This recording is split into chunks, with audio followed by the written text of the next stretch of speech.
Hello everyone, welcome to break time classes. इस video में हम डिफेंस से रिलेटेड करंट अफेयर करेंगे। ई दृष्टि की जो बुक आई है उससे हम करेंगे ये सभी करंट अफेयर। इससे पहले हम यूपी पीसीएस से संबंधित टेस्ट सीरीज़ भी सॉल्व कर चुके हैं, देह आईएएस की। उसका लिंक डिस्क्रिप्शन में दिया हुआ है, आप देख सकते हैं। तो डिफेंस करंट अफेयर केवल यूपी पीसीएस के लिए नहीं है, ये यूपीएसआई में भी इम्पॉर्टेंट होगा। तो चलिए शुरू करते हैं। 11 अगस्त 2021 को रक्षा अनुसंधान एवं विकास संगठन ने कहाँ से स्वदेश निर्मित सबसोनिक क्रूज मिसाइल, जिसका नाम कि निर्भय है, का सफल परीक्षण किया। तो इसका सफल परीक्षण हुआ है ओडिशा के चांदीपुर एकीकृत परीक्षण रेंज से। अब इसमें इम्पोर्टेंट क्या चीज़ है, जो ये निर्भय मिसाइल है इसकी रेंज कितनी है, तो मारक क्षमता इसकी है 1500 किलोमीटर। ये सबसोनिक क्रूज मिसाइल है, इसकी मारक क्षमता है 1500 किलोमीटर। इसका नाम है निर्भय, स्वदेश निर्मित है, सब याद रखिएगा एक एक पॉइंट। नेक्स्ट है 31 जुलाई 2021 को vice admiral G Ashok Kumar के स्थान पर नौसेना स्टाफ के उप प्रमुख के रूप में किसने पदभार ग्रहण किया, तो इनका नाम है वाइस एडमिरल एस.एन. घोरमड़े। कौन बना है नौसेना का उप प्रमुख? Vice admiral S N. Ghormade. Next है 26 जुलाई से 6 अगस्त 2021 के मध्य केन्या में आयोजित कटलेस एक्सप्रेस 2021 में भारतीय नौसेना के किस जहाज ने भाग लिया, तो कटलेस एक्सप्रेस कहाँ हुआ? केन्या में हुआ, मध्य केन्या में, और इसमें भारत की तरफ से आईएनएस तलवार ने भाग लिया। ये 26 जुलाई से 6 अगस्त के बीच में हुआ है कटलेस एक्सप्रेस 2021 मध्य केन्या में, और भारत का जहाज था आईएनएस तलवार। नेक्स्ट है 23 जुलाई 2021 को रक्षा अनुसंधान एवं विकास संगठन यानी डीआरडीओ ने ओडिशा के चांदीपुर एकीकृत परीक्षण रेंज से किस नई पीढ़ी की मिसाइल का सफल उड़ान परीक्षण किया, तो यह है आकाश एनजी। नई पीढ़ी की मिसाइल आकाश एनजी का परीक्षण किया गया, नाम याद रखिएगा आकाश एनजी। ओडिशा से इसका परीक्षण हुआ। नेक्स्ट है परीक्षण किया किसने? डीआरडीओ ने। नेक्स्ट है 21 से 22 जुलाई 2021 के मध्य भारतीय नौसेना तथा HMS क्वीन एलिजाबेथ के नेतृत्व में royal navy carrier strike group के मध्य कहाँ पर दो दिवसीय द्विपक्षीय युद्धाभ्यास कोंकण संपन्न हुआ, तो कोंकण कहाँ संपन्न हुआ? ये हुआ बंगाल की खाड़ी में। कोंकण कहाँ पे संपन्न हुआ? बंगाल की खाड़ी में। किसके किसके मध्य? भारतीय नौसेना और HMS क्वीन एलिजाबेथ के नेतृत्व में royal navy carrier strike group यानी ब्रिटेन की जो नौसेना है उसके बीच, बंगाल की खाड़ी में। नेक्स्ट है 21 जुलाई 2021 को रक्षा अनुसंधान एवं विकास संगठन ने स्वदेशी रूप से विकसित कम वजन वाली फायर एंड फॉरगेट MPATGM का सफल परीक्षण किया। MPATGM का पूर्ण रूप क्या है, तो MPATGM का पूर्ण रूप है man portable anti tank guided missile. Man portable anti tank guided missile, इसका परीक्षण किसने किया, तो इसका परीक्षण किया है रक्षा अनुसंधान एवं विकास संगठन ने यानी डीआरडीओ ने। नेक्स्ट है 20 जुलाई 2021 को रक्षा धातुकर्म अनुसंधान प्रयोगशाला ने एरोस्पेस स्ट्रक्चरल फोर्जिंग में इस्तेमाल हेतु औद्योगिक पैमाने पर वेनेडियम आयरन एवं एल्यूमिनियम युक्त एक high strength meta stable beta titanium मिश्र धातु का विकास किया है। तो इस मिश्र धातु का नाम पूछा गया है, इसका नाम है Ti10V-2Fe-3A1। देखिए इसमें थोड़ा बहुत याद रखिए, आगे पीछे का Ti लास्ट में है 3A1, तो अगर ऑप्शन में दिखेगा तो आप सही आंसर कर लेंगे। इस मिश्र धातु का नाम है Ti10V-2Fe-3A1। इसमें वेनेडियम भी आ गया, आयरन भी आ गया, एल्युमिनियम भी आ गया। नेक्स्ट है 14 से 15 जुलाई 2021 को मालदीव, श्रीलंका तथा भारतीय नौसेना के मध्य आयोजित table top anti narcotics and maritime search and rescue अभ्यास, जिसे एक्सरसाइज शील्ड का समन्वय किसके द्वारा किया गया, ये किया गया है मैरीटाइम वॉरफेयर सेंटर मुंबई द्वारा। किसके किसके बीच में हुआ है? मालदीव, श्रीलंका और भारतीय नौसेना के बीच में 14 से 15 जुलाई। इसका नाम क्या है? Table top anti narcotics and maritime search and rescue अभ्यास। नेक्स्ट है जुलाई 2021 में इसरो नासा संयुक्त मिशन निसार, जिसका उद्देश्य उन्नत रडार छवियों का उपयोग करके विश्व स्तर पर पृथ्वी की सतह में परिवर्तन को मापना है, को कब लॉन्च किए जाने की घोषणा की गई है। तो निसार लॉन्च होगा 2023 में। किसमें कौन कौन इसमें इन्वॉल्व है? इसरो और नासा। निसार, इसका यूज़ क्या है? तो इसका उपयोग किया जाएगा रडार छवियों का उपयोग करके विश्व स्तर पर पृथ्वी की सतह में परिवर्तन को मापना, इसका उद्देश्य है निसार का। नेक्स्ट है, जुलाई 2021 में भारतीय विज्ञान शिक्षा एवं अनुसंधान संस्थान कोलकाता में शोधकर्ताओं ने किस संस्थान के साथ मिलकर पीजो इलेक्ट्रिक मॉलिक्यूलर क्रिस्टल का विकास किया है, जो बिना किसी बाहरी हस्तक्षेप के अपनी बाहरी यांत्रिक क्षति को स्वयं ठीक कर सकते हैं। तो ये बनाया है IIT खड़गपुर ने। IIT खड़गपुर कहाँ है? ये है वेस्ट बंगाल में। क्या चीज़ है ये? जुलाई 2021 में भारतीय विज्ञान शिक्षा एवं अनुसंधान संस्थान कोलकाता के शोधकर्ताओं ने, तो कोलकाता के जो शोधकर्ता हैं इन्होंने IIT खड़गपुर के साथ मिल के बनाया है piezo electric molecular crystal. Next है, जुलाई 2021 में किस देश के द्वारा प्रायोगिक परमाणु रिएक्टर की योजना का खुलासा किया गया है, जिसमें पारंपरिक यूरेनियम 235 के स्थान पर थोरियम का प्रयोग किया जाएगा? तो ये है चीन। चीन ने क्या किया है? इसने एक परमाणु रिएक्टर की योजना का खुलासा किया है जिसमें यूरेनियम 235 का यूज़ नहीं होगा, थोरियम का यूज़ होगा। नेक्स्ट है, इसके बारे में थोड़ा देख लीजिए। इस रिएक्टर को ठंडा करने के लिए पानी की आवश्यकता नहीं होगी, जो चीन में बनेगा। इस प्रोटोटाइप परमाणु रिएक्टर का निर्माण अगस्त 2021 में पूरा हो जाएगा तथा इसका प्रथम परीक्षण सितंबर 2021 में किया जाएगा।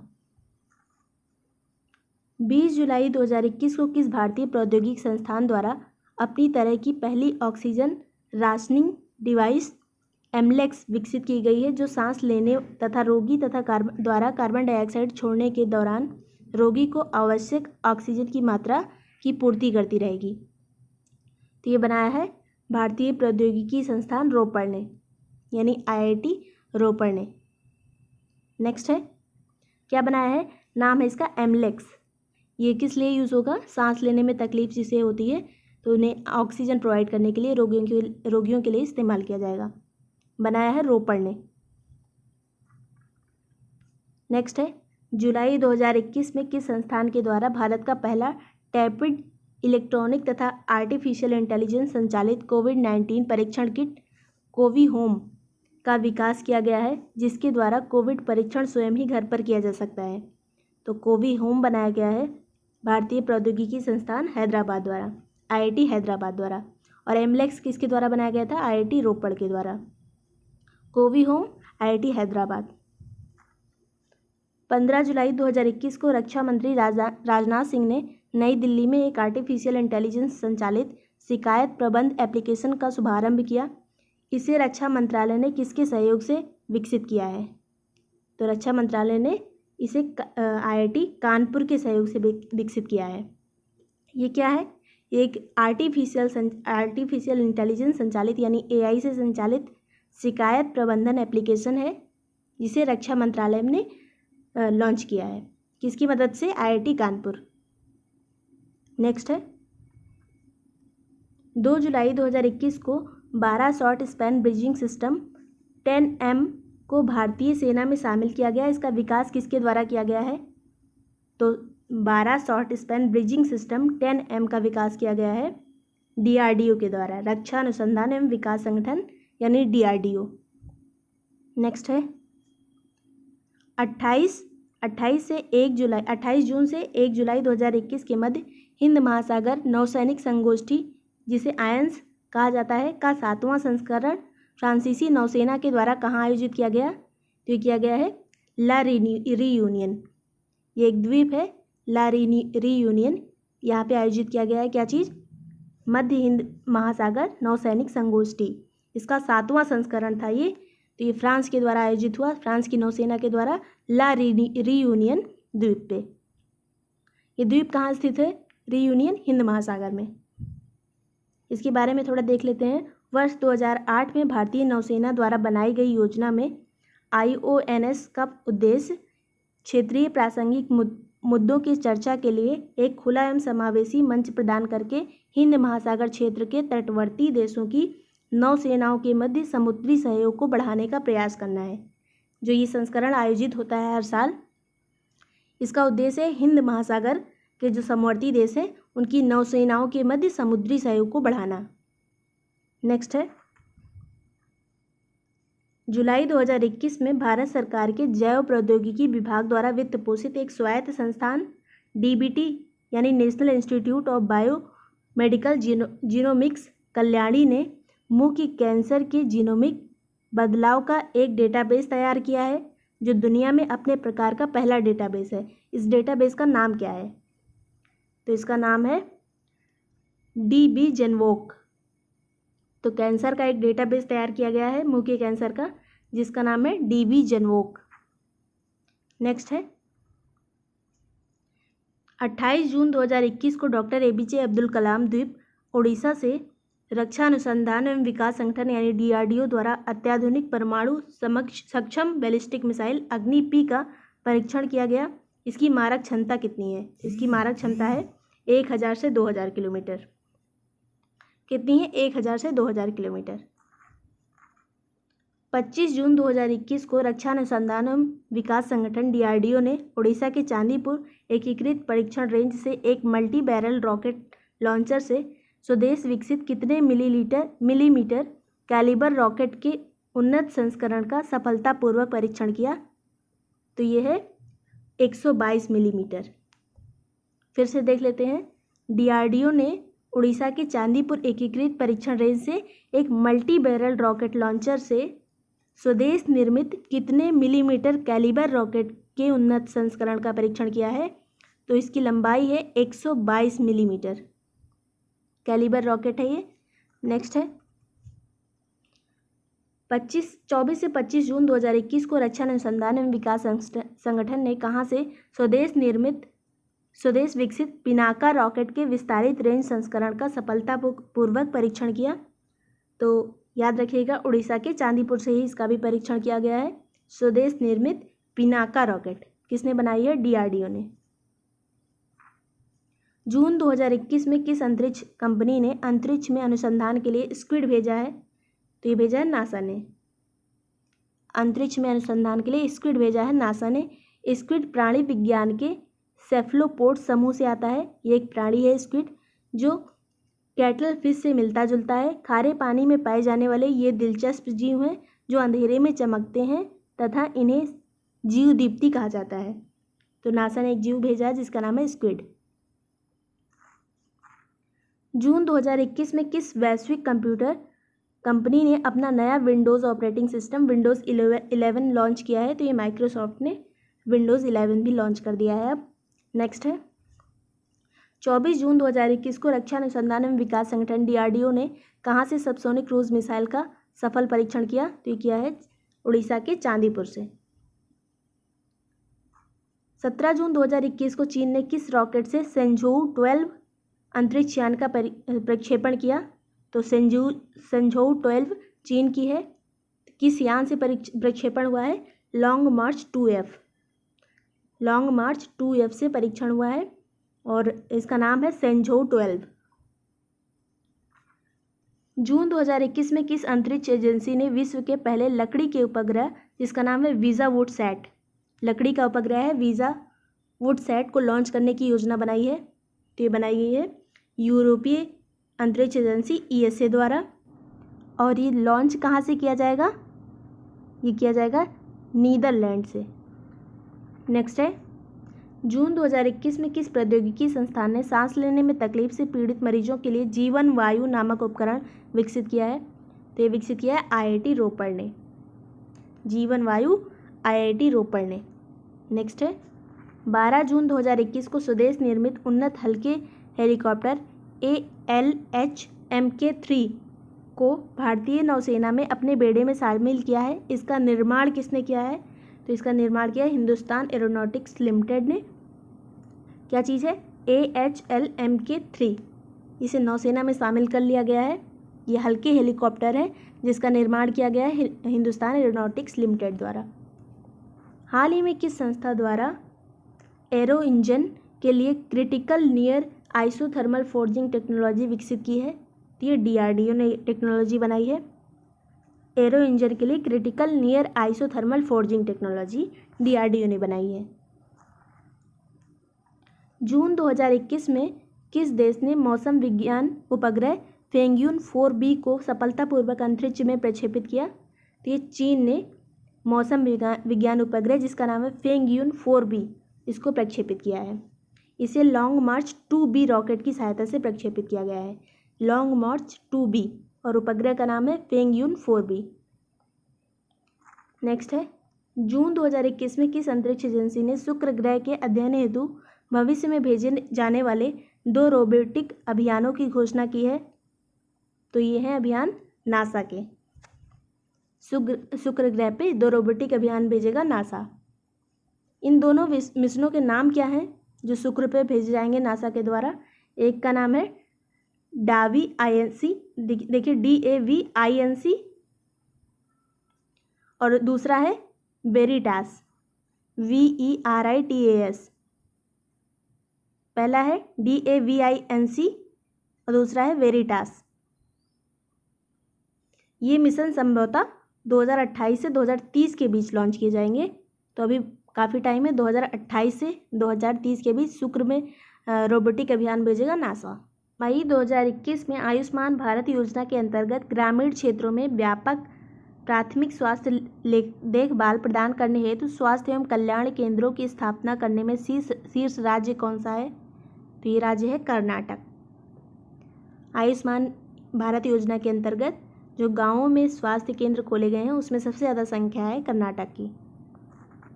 मई 2021 में कोविड-19 महामारी के साथ एक फंगल इन्फेक्शन म्यूकरमाइकोसिस यानी ब्लैक फंगस का भी कहर बढ़ता जा रहा है। इसके लक्षण क्या क्या हैं?